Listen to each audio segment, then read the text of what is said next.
ideal to have not found that yet?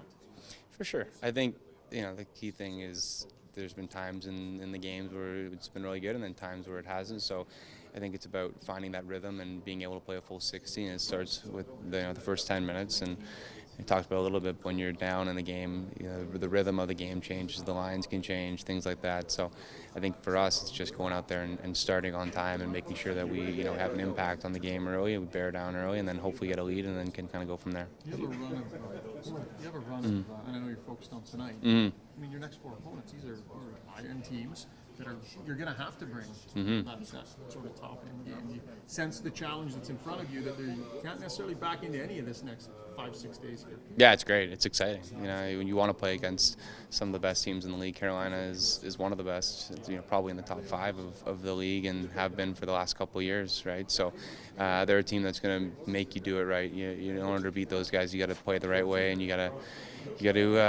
take advantage of your chances because they're pretty stingy defensively too, and they got some great players. So it'll be an exciting one for us. You're trying to build on that third period because it was an exceptional period. And, you guys should have probably had more than one goal out of 15 possessions.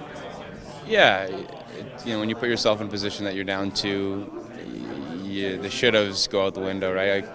We had the opportunities. If we played that in the third, then I don't know how many chances they had in the third, but if you play that in the third, then the game's different, obviously, if you play it the whole way through, right? So we got to bottle that up, obviously, and play it over a course of 60, but it's nice to see us, creating chances and generating chances and getting into a rhythm there in the third, and looking to bring that into this game here.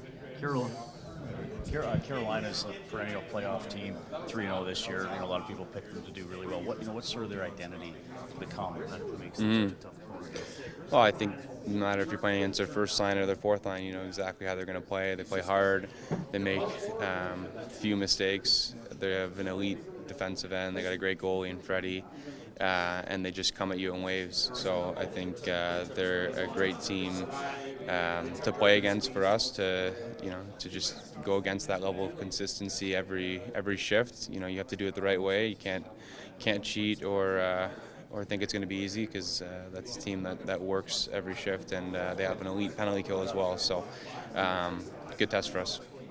Jack Campbell as well as anybody in the room seems to have that right mix of serious about his craft, but not letting it kind of weigh him down, especially so early in a season. You're able to sort of describe just his mental approach to net mining stuff? For sure. I think he's a guy who's been around for a while and hasn't had the most orthodox path to being a number 1 goalie. So he's been through ups and downs of trying to become an NHL goalie and then trying to become a backup and then trying to become a starter, and now becoming a full-time starter and one of the best in the league. So I think he's been able to find that balance of when you meet him, he's just this really nice guy, just so friendly, and then when you're on the ice with him, you see how competitive he is and how much he pushes himself and wants to be the best version of himself. So excited to have him in that tonight, and he'll be going up against Freddie, who we're both good buddies with and well aware of, so it'll be a fun game.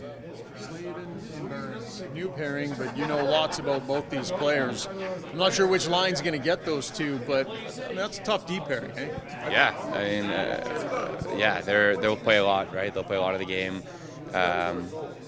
Burns obviously has been an elite player in the league for a long time. Then Slavin, probably one of the more underrated defenseman in the league, who's probably becoming less underrated now as people. Yeah, exactly. The more as people realize how good he is. So definitely that'll be a test for whoever goes up against him. But if you do things the right way, I think we have a great group up front, great back end, and we'll put pressure on them.